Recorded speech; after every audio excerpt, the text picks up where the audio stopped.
वैसे तो दुनिया में लोग चाहते हैं उनके शहर में लंबी इमारतें बने, और इन इमारतों को बनाने में जाने कितने करोड़ रुपए लगते हैं और कई साल लग जाते हैं, और इनके बनाने के पीछे जाने कितने लोगों का हार्ड वर्क होता है। लेकिन फिर भी कुछ इमारतों को गिराने का आदेश सरकार दे देती है। आखिर ट्विन टावर को गिराने की पीछे वजह क्या है?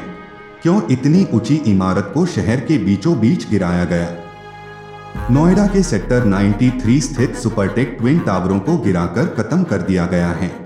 28 अगस्त को दोपहर 2:30 दोनों टावरों को ब्लास्ट कर गिरा दिया गया।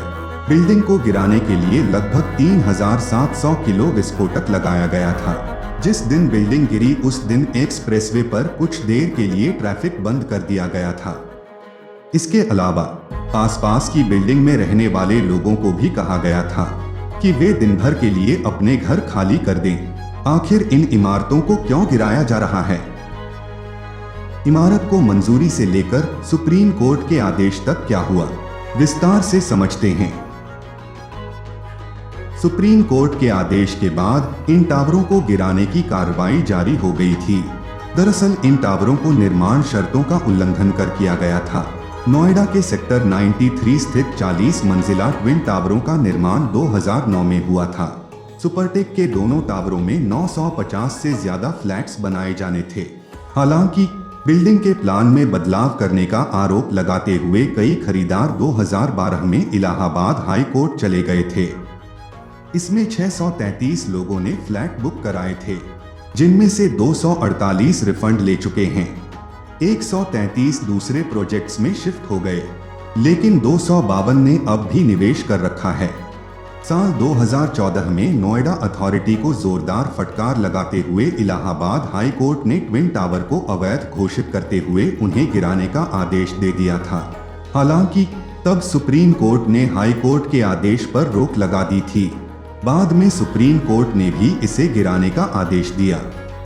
नोएडा के सेक्टर 93A में एक हाउसिंग सोसाइटी के निर्माण के लिए नवंबर 2004 में नोएडा डेवलपमेंट अथॉरिटी ने सुपरटेक को एक प्लाट दिया था।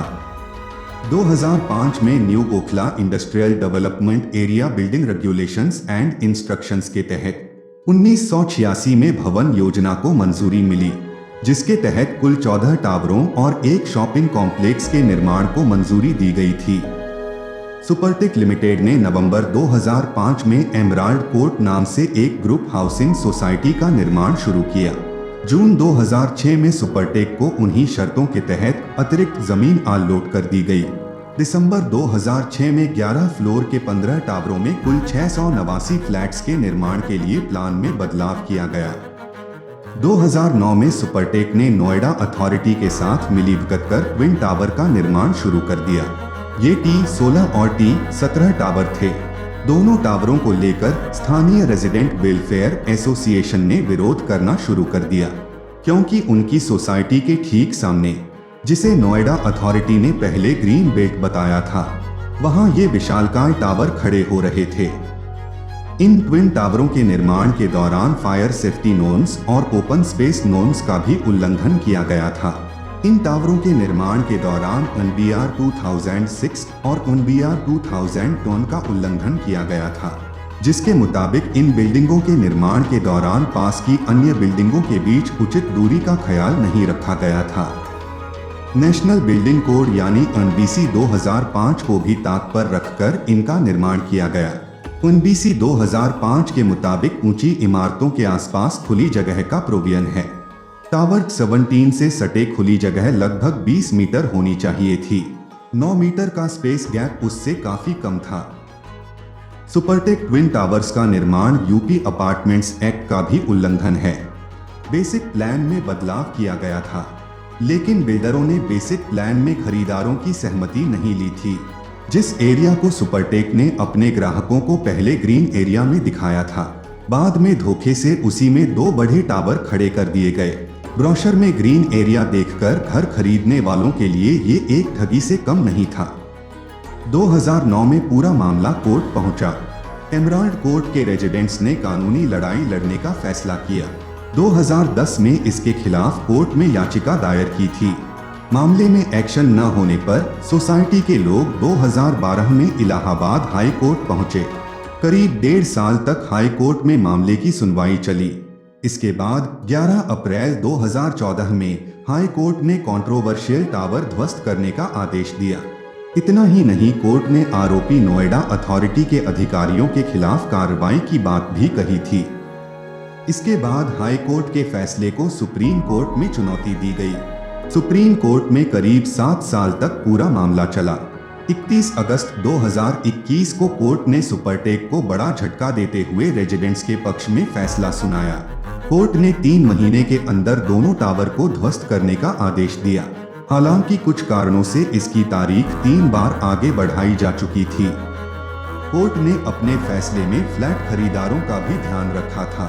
कोर्ट ने बिल्डर को 2 महीने के भीतर 12% सालाना ब्याज के साथ ट्विन टावरों में फ्लैट खरीदारों को सभी राशि वापस करने का निर्देश दिया था। इसके साथ ही बिल्डर को रेजिडेंट वेलफेयर एसोसिएशन को 2 करोड़ का भुगतान करने का भी निर्देश दिया था। मार्च 2022 में सुपरटेक कंपनी को नेशनल कंपनी लॉ ट्रिब्यूनल ने दिवालिया घोषित कर दिया है। कंपनी पर करीब 1200 करोड़ रुपए का कर्ज है। बाद में इमारत को ढहाने के लिए बारूद लगाने का काम पूरा कर लिया गया था। इस इमारत को गिराने का काम एडिफिस और साउथ अफ्रीका की जेट कंपनी कर रही है। चीफ इंजीनियर का कहना है कि इसमें कुल 9640 होल किए गए हैं, जिसमें तकरीबन 3700 किलो बारूद लगाया गया है। एक होल में इतना बारूद डाला गया जितना कि वो सही से जिस कॉलम में डाला जाए उसे फाड़ सके। इनके कनेक्शन का काम 25 अगस्त तक पूरा कर लिया गया था। ब्लास्ट वाले दिन आसपास की सोसाइटी में रहने वालों को सुबह 6:30 बजे तक सोसाइटी खाली करनी थी। इसके ठीक आधे घंटे बाद यानी 7 बजे बिजली पानी बंद कर दिया गया था। ट्विन टावर के ध्वस्तीकरण से पहले टावर के चारों ओर करीब 500 मीटर के दायरे में रहने वाले लोगों को इलाके से बाहर भेज दिया गया था। इतना ही नहीं, टावर के गिराए जाने के बाद भी लोगों को बिना इजाजत अपार्टमेंट में नहीं जाने दिया गया था। टावरों को ढहाने के बाद CBRI की टीम आसपास के टावरों का परीक्षण करेगी।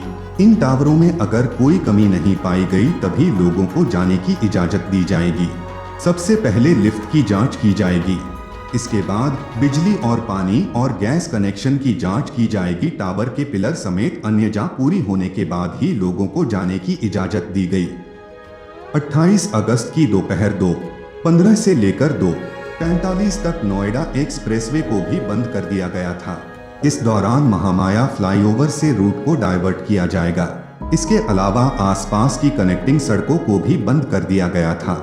वहीं ट्विन टावर के चारों ओर एमराल्ड कोर्ट के सहारे बनी सड़क, दक्षिण दिशा में दिल्ली की ओर जाने वाले एक्सप्रेसवे की सर्विस लेन, पूर्व में सृष्टि और ATS विलेज के बीच सड़क तक, पश्चिम में पार्क से जुड़े फ्लाईओवर तक नाकाबंदी कर दी गई थी।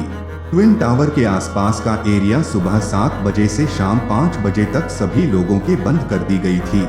जानवरों की एंट्री रोकने के लिए भी खास इंतजाम किए गए थे। ट्विन टावर के ध्वस्तीकरण के समय इमरजेंसी सर्विसेज को भी मौके पर तैनात किया गया था। एम्बुलेंस, फायर ब्रिगेड और पुलिस पिकेट स्थापित की गई थी। 500 से ज्यादा पुलिसकर्मी, PAC और फायर डिपार्टमेंट के कर्मचारी और अधिकारी भी मौजूद थे।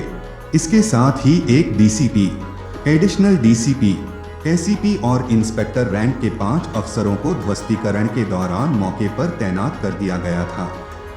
दोस्तों, ये थी ट्विन टावर की बनने से खत्म होने तक की कहानी। अगर एस्पायर ऑल का ये एपिसोड आपको पसंद आया हो तो चैनल को सब्सक्राइब जरूर से करें।